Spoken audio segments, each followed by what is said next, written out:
Je conserve mes piles usagées dans une petite boîte et quand elle sera pleine, je ne vais sûrement pas la rapporter au magasin. Je vais prendre les piles et je vais aller les enterrer dans une petite forêt qui se trouve pas loin de chez moi. Alors pourquoi je fais ça? Parce que je n'arrête pas d'entendre dire que les piles sont des déchets très toxiques et qu'il faut surtout pas les jeter n'importe où. Seulement, moi, j'en ai un peu marre de lire les trucs ici à gauche, à droite, sans expérimenter moi-même. Donc je vais faire ça, et on verra bien un an plus tard dans quel état sera la forêt. Parce que si ça se trouve, c'est une sorte d'engrais naturel, ces piles usagées. On ne sait pas. Alors, je te connais pas, hein. Mais peut-être que tu as été scandalisé par ce que je viens de dire. Et tu n'as qu'une envie, c'est de me rentrer dans le chou dans les commentaires. Mais tu connais le proverbe, ne nourrissez pas les trolls. Tu sais très bien que si tu m'agresses dans les commentaires, je vais t'insulter en retour encore plus fort et ça va partir en vrille.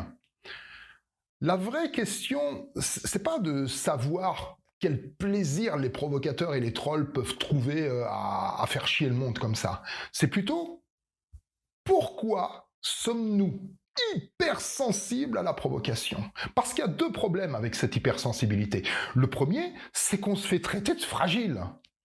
Et le deuxième, c'est que on déplore le fait qu'on ne peut plus rien dire par peur de se faire canceller ou de se prendre une plainte au cul par quelqu'un d'un peu susceptible.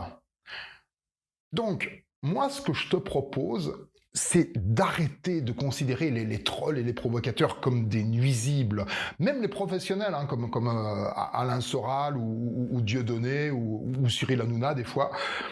Mais plutôt les considérer comme des sortes de professeurs de zénitude qui te montrent par l'exemple que tu t'énerves pour rien.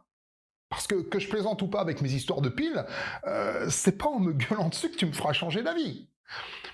Et tu pourrais les considérer comme tes black coach. Alors si tu sais pas ce que c'est qu'un black coach, je te renvoie à ma chaîne YouTube Black Coach, dans laquelle il y a une vidéo intitulée « C'est quoi un black coach ?»